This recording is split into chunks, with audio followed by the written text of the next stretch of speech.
मंडळी, सैफ अली खानवरील हल्ल्यातील संशयित म्हणून ताब्यात घेतलेला पहिला व्यक्ती आकाश कनोजिया याला पोलिसांकडून क्लीन चिट मिळाल्यानंतर मुंबई पोलिसांच्या एका चुकीमुळे त्याचं पूर्ण आयुष्य उद्ध्वस्त झाल्याची खंत त्यानं बोलून दाखवली।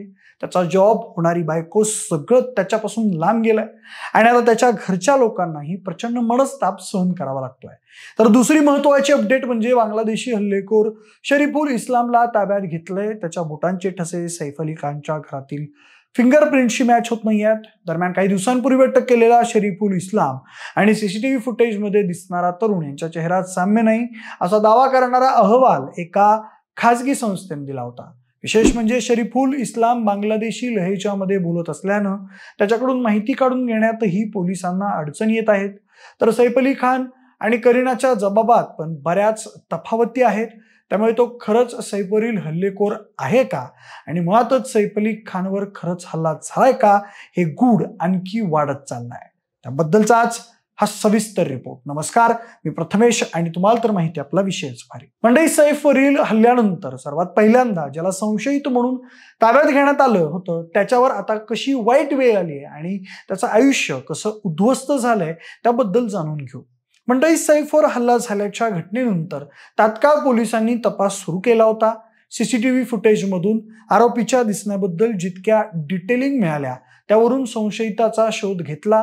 दरम्यान मुंबई पोलिसांकडून मिळालेल्या माहितीनुसार रेल्वे सुरक्षा दलाने 18 जानेवारी रोजी छत्तीसगडच्या दुर्ग रेल्वे स्थानकावर मुंबई लोकमान्य टिळक टर्मिनस कोलकाता शालिमार ज्ञानेश्वरी एक्सप्रेसमधून आकाश कनोजिया या 31 वर्षीय चालकाला ताब्यात घेतलं होतं। पण तो मुख्य आरोपी नव्हता, तो फक्त संशयित होता, कारण त्याचा चेहरा सीसीटीव्ही मध्ये दिसणाऱ्या तरुणाशी मिळता जुळता होता।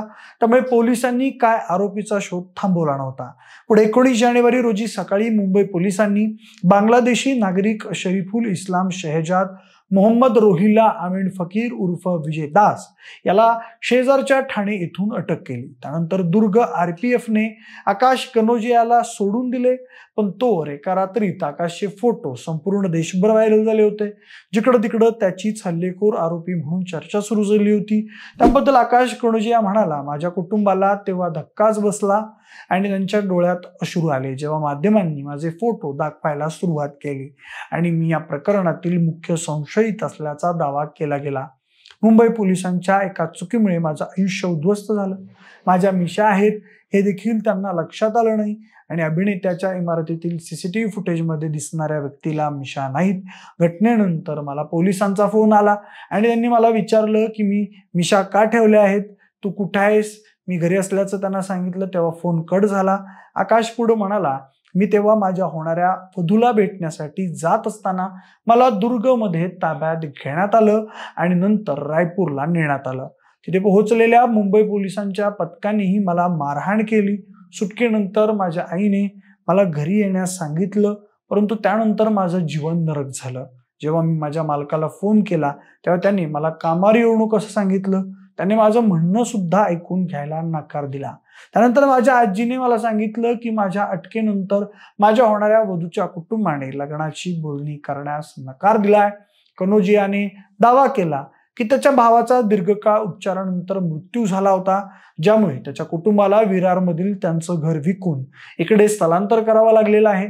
आकाश कनोजिया पुढे म्हणाला, माझ्या विरुद्ध कफ परेडमध्ये 2 आणि गुरुग्राममध्ये 1 खटला दाखल आहे, पण याचा अर्थ असा नाही की मला अशा प्रकारे संशयित म्हणून अटक करावी आणि नंतर सर्वांना गोंधळात टाकावं। मी सैफ अली खानच्या इमारतीबाहेर उभा राहून जाब विचारण्याचा विचार करत आहे, कारण त्याच्यासोबत जे घडलं त्यामुळे मी सर्वस्व गमावलेलं आहे।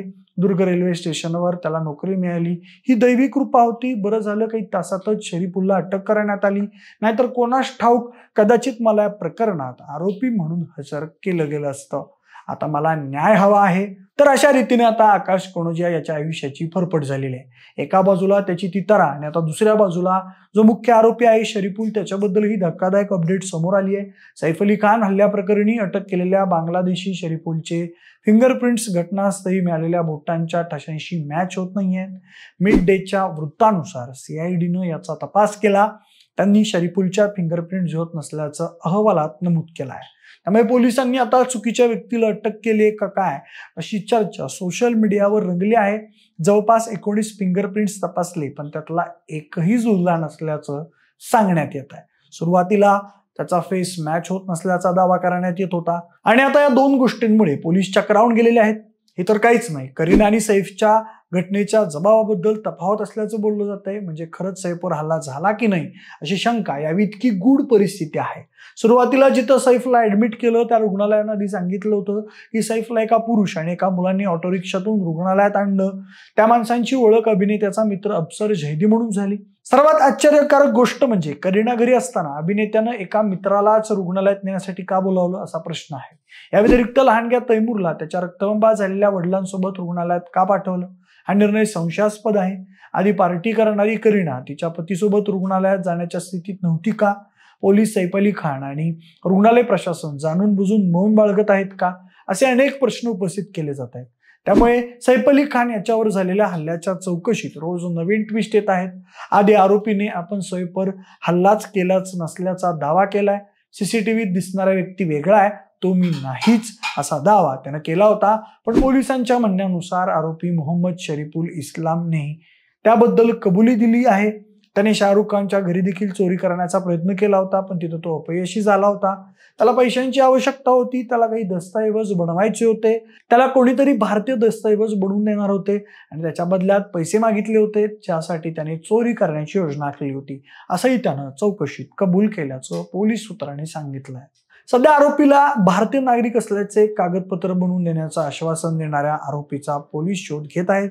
हे सगळं घडत असताना सैफ अली खानच्या घरात जे फिंगरप्रिंट मिळाले त्याच्याशी आरोपीच्या हाताचे ठसे जुळत नसल्याचं समोर आलेलं आहे. एका इंग्रजी दैनिकाने फॉरेन्सिक एक्सपर्ट प्राध्यापक दिनेश राव यांच्या हवाल्यानं हा धक्कादायक दावा केला आहे. लीलावती रुग्णालयाच्या मेडिको लिगल रिपोर्टमध्ये ज्या जखमांचा उल्लेख केला आहे त्या चाकू हल्ल्याने झालेल्या जखमांसारख्या नाहीत.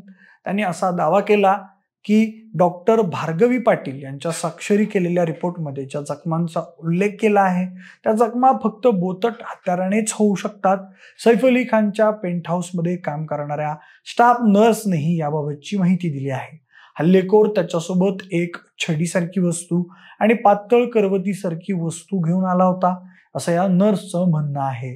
दुसरीकडे सैफ अली खानच्या मणक्याजवळून 2.5 इंचाचा चाकूचा तुकडा काढला आहे असा दावा लीलावती रुग्णालयातील डॉक्टरांनी केलाय. या चाकूचे चित्र सोशल मीडियावर देखील व्हायरल झाले आहे. तथापि प्रोफेसर दिनेश राव यांच्या दाव्यावर रुग्णालयाकडून अद्याप कोणतीही प्रतिक्रिया देण्यात आलेली नाही. पण काही म्हणा, सैफवरचा हल्ला आणि त्यातून आरोप झालेले अटक झालेले 2 आरोपी यांचं गूढ दिवसेंदिवस वाढतच चाललेलं आहे. आता तुमचं याबद्दल नेमकं काय मत आहे आम्हाला कमेंट करून नक्की सांगा.